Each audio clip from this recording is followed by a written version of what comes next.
टिटवाळ्यातील गुणवंत विद्यार्थ्यांचा शिवसेनेकडून सत्कार, यशस्वी विद्यार्थ्यांना पुढील वाटचाली शुभेच्छा। 10वी-12वीच्या निकालानंतर गुणवंत विद्यार्थ्यांचे सर्वत्र कौतुक होत असताना शिवसेना मांडा टिटवाळा शाखेकडूनही सामाजिक बांधिलकी जपत यशस्वी विद्यार्थ्यांचा विशेष सन्मान करण्यात आला। दरवर्षीप्रमाणे यंदाही उपशहर प्रमुख श्रीधरदादा किस्मतराव यांच्या पुढाकारातून टिटवाळा परिसरातील प्रथम क्रमांकाने उत्तीर्ण झालेल्या विद्यार्थ्यांच्या घरी जाऊन त्यांचा सत्कार करण्यात आला। विद्यार्थ्यांच्या यशाचा गौरव करत त्यांना पुढील शैक्षणिक वाटचाल शुभेच्छा देण्यात आल्या। या उपक्रमामुळे विद्यार्थ्यांसह त्यांच्या पालकांमध्येही आनंदाचे वातावरण निर्माण झाले। केवळ गुणांचे कौतुक न करता विद्यार्थ्यांच्या मेहनतीचा आणि जिद्दीचा सन्मान व्हावा या उद्देशाने हा उपक्रम राबविण्यात आल्याचे आयोजकांनी सांगितले। विद्यार्थ्यांच्या घरी जाऊन त्यांचा सत्कार करण्यात आल्याने हा क्षण त्यांच्या कुटुंबियांसाठी अविस्मरणीय ठरला। यावेळी आर्या देशमुख हिने 98.40% गुण मिळवत अव्वल स्थान पटकावले। उन्नती शर्मा हिने 96.40% गुण मिळवले असून चिन्मय लोंढे आणि सोहम महाडिक यांनी प्रत्येकी 96% गुण संपादन करत उल्लेखनीय यश मिळवले। या सर्व गुणवंत विद्यार्थ्यांचे अभिनंदन करत त्यांना भविष्यात उच्च शिक्षण आणि करिअर मध्ये मोठे यश मिळावे अशा शुभेच्छा मान्यवरांनी दिल्या। या कार्यक्रमाला शिवसेना नगरसेवक बंदश जाधव, श्रीधरदादा किस्मतराव, ज्ञानेश्वरी मडवी, बबलेश पाटील, नंदादीप कवे, सुमित परब आणि श्रावण पंडित उपस्थित होते।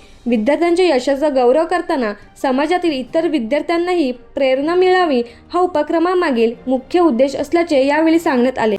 महाराष्ट्रासह देश विदेशातल्या ताज्या घडामोडी आणि बातम्या पाहण्यासाठी गुगलवरती जाऊन www.mumbaideadline24.com या आमच्या वेबसाईटला भेट द्या। त्याचबरोबर यूट्यूबवरती जाऊन मुंबई डेडलाईन 24 हे चॅनेल सर्च करा। सबस्क्राईब हे बटन दाबा। आमच्या नवीन घडामोडी आणि ताज्या अपडेट पाहण्यासाठी बेल आयकॉनला क्लिक करा।